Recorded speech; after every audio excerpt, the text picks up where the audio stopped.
XIX. Vamos a hablar a continuación de boxeo y de quien es considerado por algunos como el mejor representante de esta disciplina en la historia, Mohamed Ali, que durante toda su vida fue muy activo políticamente. Tenemos más detalles, más antecedentes, recordando a Mohamed Ali junto a Javier Carrera. ¿Cómo estás, Javier? Muchas gracias, Ignacio. Efectivamente, el 28 de abril de 1967 se cumplió un nuevo aniversario, hace pocos días. Mohamed Ali se negó terminantemente a ser alistado en el ejército de los Estados Unidos para ir a Vietnam. Una historia que le costaría caro al boxeador. 3 años de inactividad. Le quitaron sus títulos mundiales, le quitaron también su licencia para boxear, por lo tanto no pudo ver actividad en los próximos 3 años, hasta cuando se relajaron las sanciones. Pero antes de hablar de aquella historia y lo que hubo antes en cuanto a su vida deportiva y después cuando regresó, vamos un poco de contexto. Estados Unidos estaba siendo sacudido en los años 60 por serios conflictos sociales. Conflictos que iban desde los derechos civiles, la petición de la gente afroamericana por mayores derechos, trabajo y por supuesto el fin a la segregación que se da sobre todo en los estados del sur, como también estaba sacudido por una guerra de Vietnam que se hacía crecientemente impopular y en la cual el creciente involucramiento de los Estados Unidos, recordemos que esta guerra era al principio una guerra de guerrillas entre un grupo político de Vietnam del Sur que por supuesto quería alcanzar el poder entre un régimen pro-occidental y un Vietnam del Norte en el bando del bloque soviético que lo apoyaba. Y esta guerra fue creciendo y por supuesto fue requiriendo más hombres, más gente.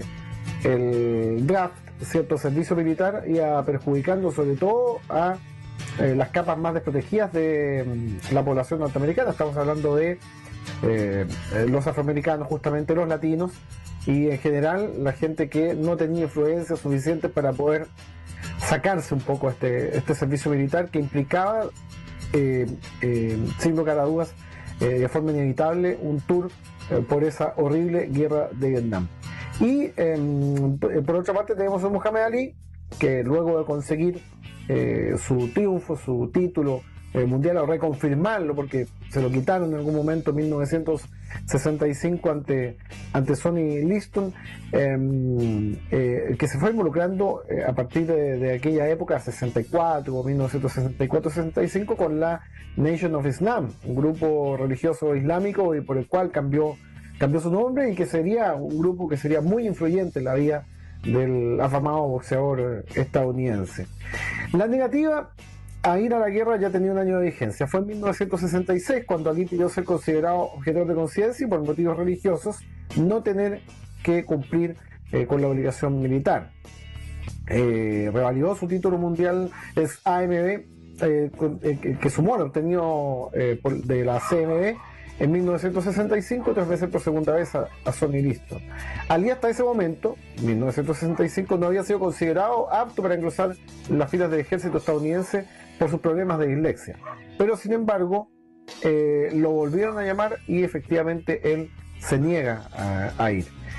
La actitud de rechazo hacia el ejército, por supuesto, lo convirtió ante muchos estadounidenses en un antipatriota. Todavía había una gran cantidad, sobre todo en las capas medias y en la gente de edad, que consideraba que ir a la guerra era un deber, y que en esta guerra de Vietnam era un deber patrio.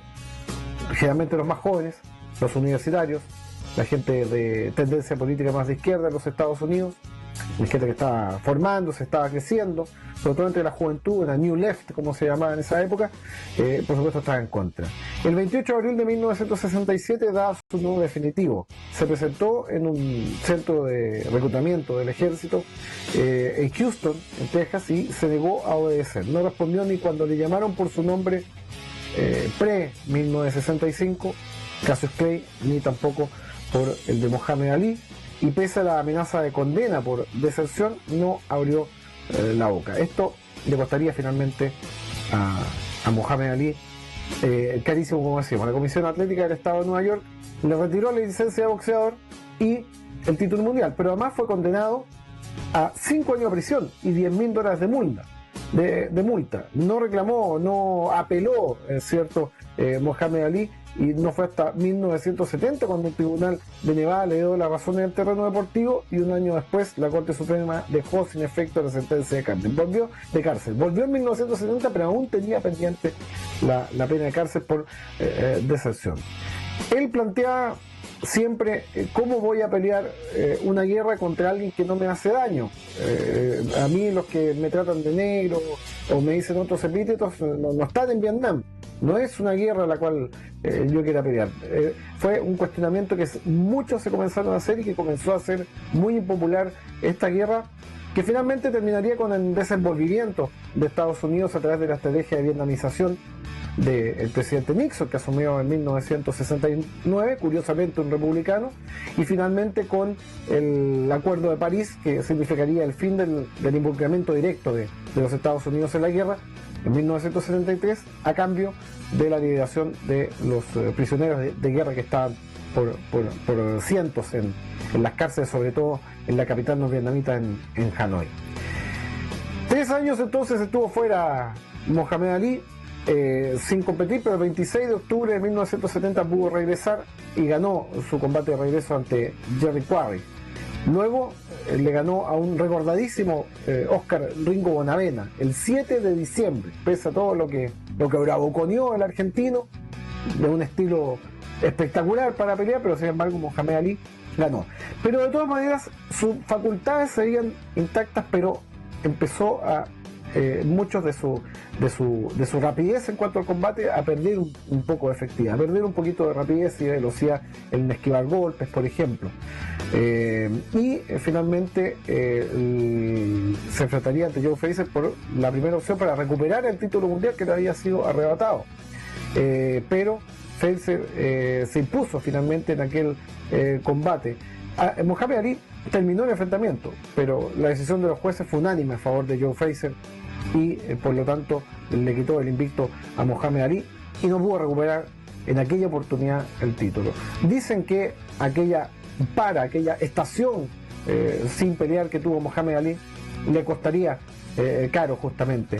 Entrenó, pero lamentablemente no es lo mismo entrenar que enfrentar combates reales. Finalmente, varios años más tarde, prácticamente a 8 años desde que tuvo que dejar de pelear, Ali recuperaría el título del mundo en aquel recordadísimo combate, o todos los títulos del mundo, recordadísimo combate del 30 de octubre de 1974 en el estadio 20 de mayo de Kinshasa, en lo que antes era Zaire y en lo que ahora es conocido como la República Democrática del Congo. En aquel momento Zaire, gobernada por la mano estricta de Mobutu Sese Seko, que admitió cierto poder realizar este combate para promocionar su país y también acallar las protestas de algunos grupos que reclamaban con respecto al comportamiento hacia los derechos humanos del régimen de Mobutu. El famoso Rumble in the Jungle, donde finalmente derrotaría en esta oportunidad a George Foreman y se quedaría con el título, o todos los títulos del mundo nuevamente, 30 de octubre de 1974. Y finaliza el proceso, lo que significó este no de Mohamed Ali a la guerra de Vietnam, al ejército.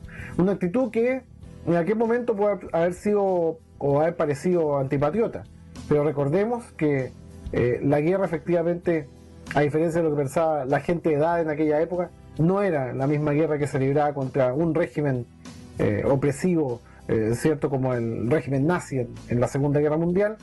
Era una guerra altamente impopular, altamente compleja, en donde el régimen que defendía los Estados Unidos también tenía muchísimos problemas internos.